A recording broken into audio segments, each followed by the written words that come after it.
What's up, guys? Welcome back to Newswave. So as we all await the next Grand Theft Auto 6 trailer, a new report dropped from Bloomberg that goes over some of the stuff in the background and, well, confirms that we're not the only ones waiting to hear about more information for this game. Turns out many game companies are as well, and we're going to go over that here today.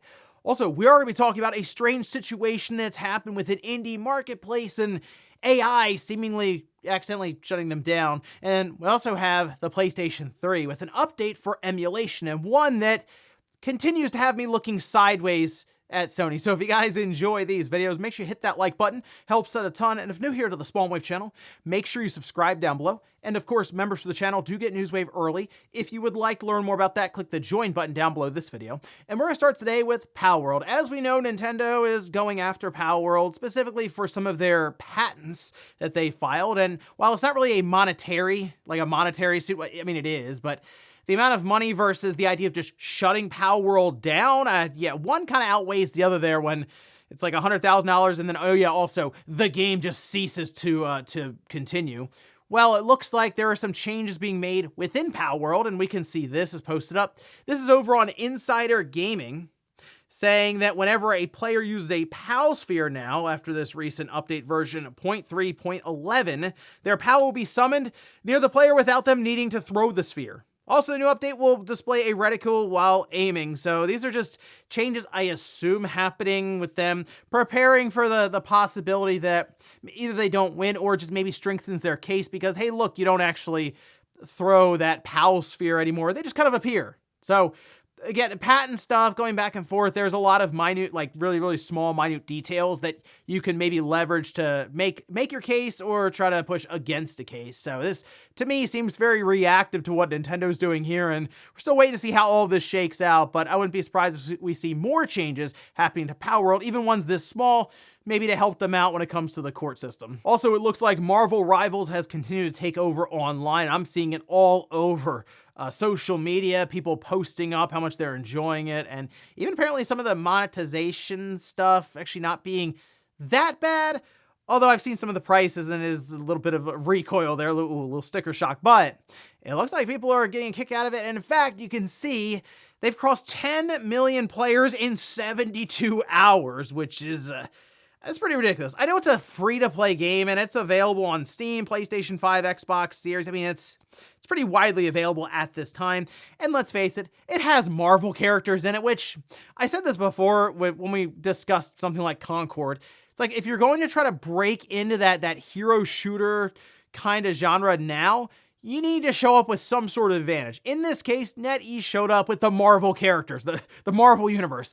That's going to give you a leg up over really any new IP that's currently sitting there, taking up a lot of the player base. So in this case, Marvel Rivals seems to have found a nice entry point, and I'm curious how they continue really building this up, because it's already started with what?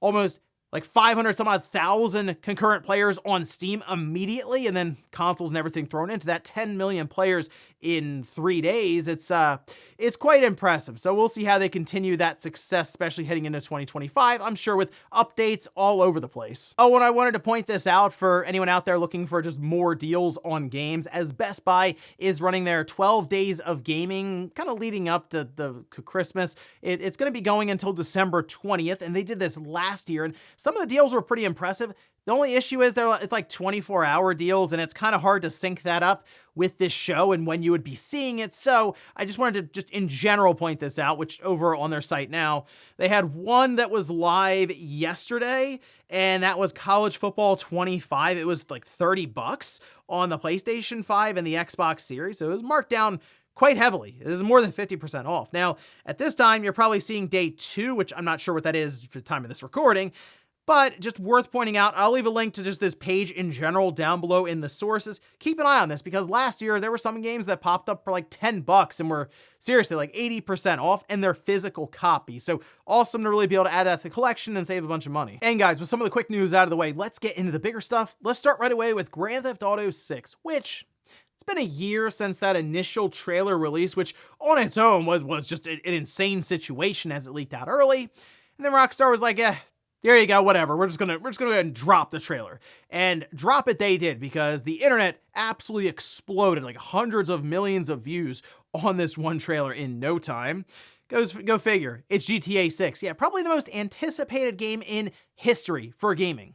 Well, now we're starting to see some reports get out there. This one, though, is a bit more, I guess, just interesting to people because it is from Bloomberg and Jason Schreier, who has been following up with Rockstar and many of their developers and employees for quite some time, which we can see some of these excerpts that were posted up. Starting at the top here, development of GTA 6 began a decade ago, but only started in earnest after Rockstar's last major release, that being 2018's Red Dead Redemption 2, and typically that's how it worked. There's a lot of pre-production, sort of set everything up, and then full production really gets the big push going. This happening, as he mentions, after 2018.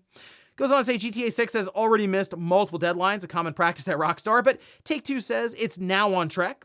Sales of the game, while likely to be astronomical, won't tell the whole story. The title will feature a significant online mode, selling in-game content designed to generate revenue for years into the future. Anticipation is so high that some competing game publishers are waiting as long as possible to commit to their release dates for the fall, according to people familiar with their deliberations. And as I go through that report, it really wasn't anything too shocking, although the idea of missing deadlines, that does get kind of sketchy, but it's Rockstar. They have like super high standards for something like the next mainline Grand Theft Auto 6. And we saw what happened with Red Dead Redemption 2. I mean, it came out and it was very, very good. High quality stuff there across the board.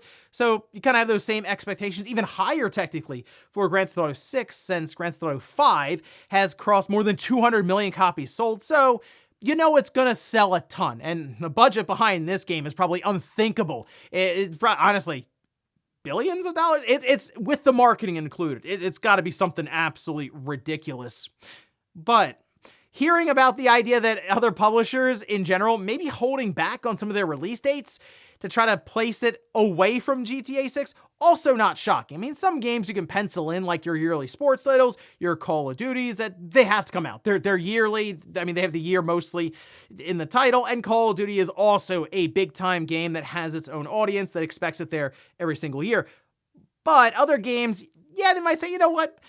We'll give it a few months. Yeah, we'll see you in 2026. We've already seen some games do that just in general with other titles, right? Remember, Final Fantasy played around with their release date because of Shadow of the Erdtree. That was one. They're like, we're going to give you some time to play Shadow of the Erdtree. We're going to wait a little bit on this release. So that part's not too shocking necessarily. And then the online mode is also not surprising. That was going to be the big thing here, is how do they improve over GTA Online, which, I mean, does feel kind of archaic at this point. I mean, GTA 5 in general, guys, came out like before the Xbox One and the PS4 release, right at the end of the Xbox 360 and the PS3 generation. Yes, they've done multiple releases for generations since then to try to at least standardize some of the visuals, the frame rate, stuff like that, but it's still working on just the framework of stuff that is developed with the Xbox 360 and the PlayStation 3 in mind, and that technically includes Grand Theft Auto Online. So that should be like a generational leap, and in fact, that's what I'm expecting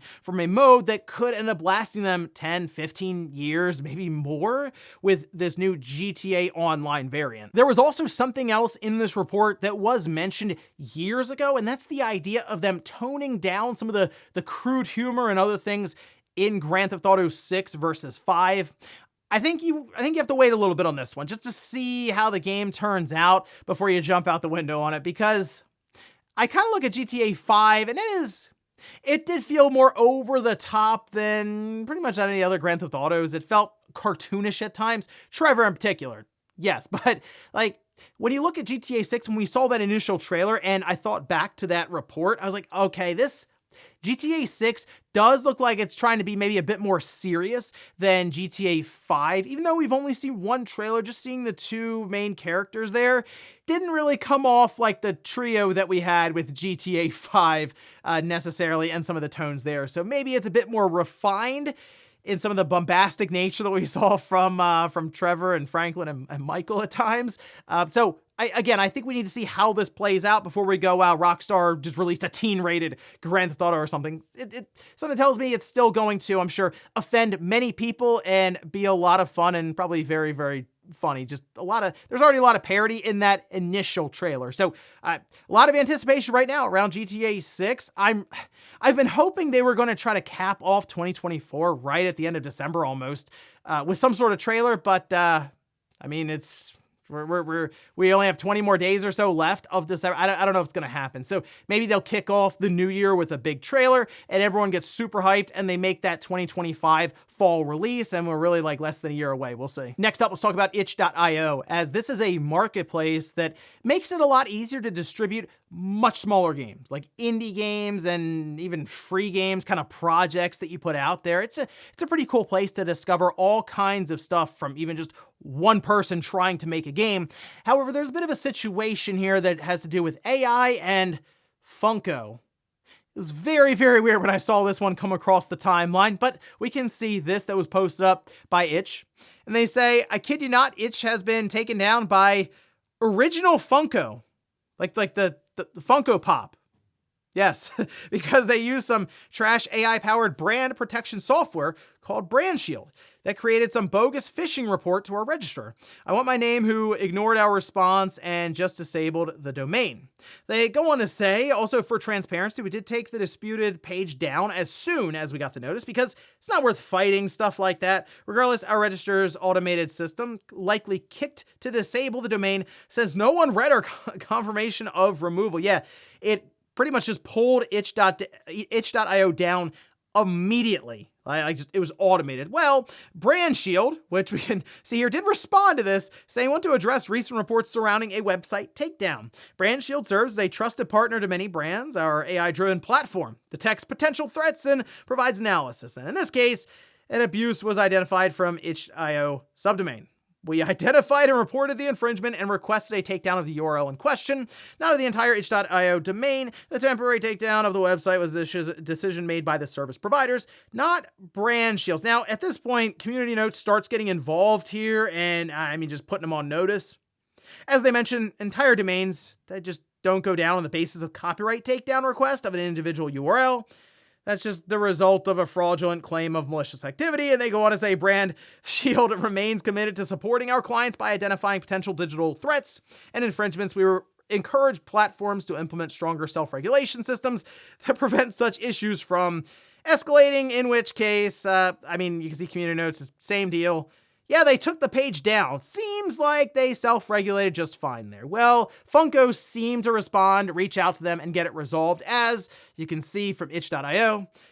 On this day, we rise above Funko Pop. The site is back up if you haven't noticed, so it was a weird situation. I mean, did anyone expect itch.io to go down because of Funko Pop? No, but AI, I mean, that's the thing. We're starting to see this more and more now, where AI is being relied on for all kinds of different tasks, and some of them comes down to, yes, copyright, that kind of stuff, and AI gets stuff wrong, and sometimes it gets stuff wrong a lot.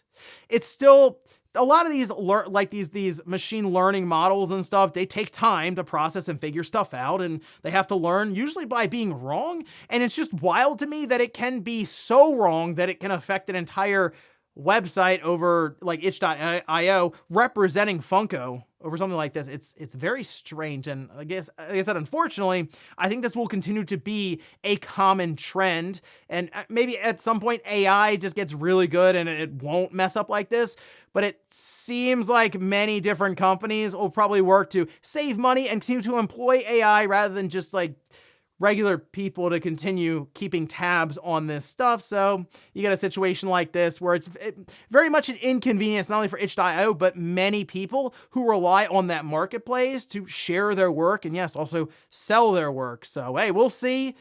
I guess the next victim of Funko and Brand Shield at some point in the future, we'll find out. Next up, let's talk about an update for PlayStation 3 when it comes to emulation. We've been asking Sony for a while, hey, maybe you could develop a PS3 emulator for the PlayStation 5 since you're running everything through streaming and it's just not a great experience. And at some point, we have to assume those PS3 server blades will start to break down just over general age and wear and tear. Well, I saw something that made me really go, okay, Sony, come on. You can see this is an update. This is from RPCS3. challenging the limits of PlayStation 3 emulation is now available for Raspberry Pi with Linux and ARM64 builds. You've got to be kidding me. They have the PlayStation 3 emulating on like an ARM Cortex, A76 quad core? This low-powered board, I mean, they have a video of it functioning. Look, I'm not going to tell you it's a great experience. It's not. Clearly, the resolution is pulled down quite a bit. The frame rate isn't great. It's kind of playable. My point is, it's sort of a, hey, can we do it? Let's see if we can. And they can. And it's such a low-powered board, it makes me go, Sony. Like, they have this thing running on a Raspberry Pi 5. It's like how people go around and say, can it play Doom? And then they do everything possible to move over what is a terrible experience to play Doom. But it's like, hey, we got this thing to do it. Like, we got this ballpoint pen with an LCD to play Doom. Awesome. Kind of like the same situation here. I don't ever expect the Raspberry Pi 5 to be able to play PS3 well, but the fact that it's playing it makes me think that, yes, the PlayStation 5 surely could emulate PS3 games. It's just, I don't know what's going on with Sony with this whole thing. Either they don't want to do it because they're like, it's too much effort to be a game-by-game basis. Are people that interested in it? Or it's the PS4 that's legitimately still hanging them up, which at that point I go, look, the Pi 5 is playing it. Maybe it just wouldn't be a good enough experience there, so they're waiting for the PS4 to completely phase out, and then the PS5 and the PS6 get it. Or maybe this is just completely a PlayStation 6 thing that's been in development for some time, and they'll be able to introduce that with maybe AI to go along with it for some weird thing. I don't know, maybe they'll brand strike something. Who knows? But in this case, I do want to try this out. I have a Raspberry Pi 5. I have a case that is completely over the top, but I finally have a video for it. So yeah, let's check out the PS3 games on the Raspberry Pi 5 maybe this weekend. The thing that would absolutely floor me is if it could boot up Metal Gear Solid 4. Well, I guess we'll find out. And in our last bit of news, let's talk about Fortnite once again, which is becoming more and more of a platform after we just discussed this first-person shooter 5v5 tactical game. Now it appears they have what's like a full-on life simulator, like The Sims kinda, role-playing with Legos. Take a look. This is a whole trailer they released, and this is called Lego Fortnite Brick Life. What? It's an all-new social role-play experience in the Lego Fortnite world, and it's launching this week, December 12th. They keep calling these sort of like modes for Fortnite, but this does not look like Fortnite at all. However, I mean, it seems interesting enough. I mean, if you're a Lego fan and you sort of like the style and aesthetics of like these Lego games, this apparently you can play alongside of 31 other people in this world, and you just role play and live out life in this Lego town. I mean, you have your own dream home, they say. You can go around and have jobs. You can be like a courier. Okay, they have town square. You can go to the beach.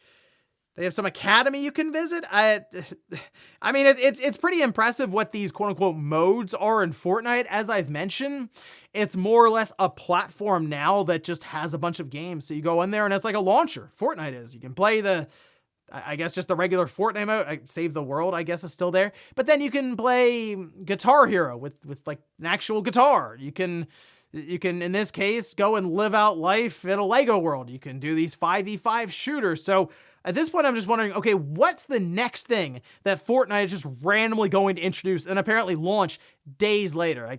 I guess we'll keep an eye out. And before we go to the comment of the day, we'll take a look at the poll that I posted up yesterday. We're asked, have you played GTA Online before? Okay, 53% say no, 47% say yes. I'm still a little surprised that so many people have not at least fired up GTA Online, just even out of curiosity. But I will tell you, it's become long in the tooth. I mean, I fired it up a few months ago, and I was like, yeah, this does feel like a game from 2013, at least an online experience from 2013. And the single player for GTA 5 has been touched up here and there, as I mentioned, for the newer platforms, even up now to the PlayStation 5 and the Xbox Series. That game is also still something that feels a little older now, and I think everyone's just ready for the next entry of Grand Theft Auto since it's been more than a decade. Like, let's get this going with GTA 6, and while I am very curious about clearly the single-player side of things, I am very interested to see what their big plans are for GTA, or the follow-up now to GTA Online, considering how much money that game made over its lifetime so far.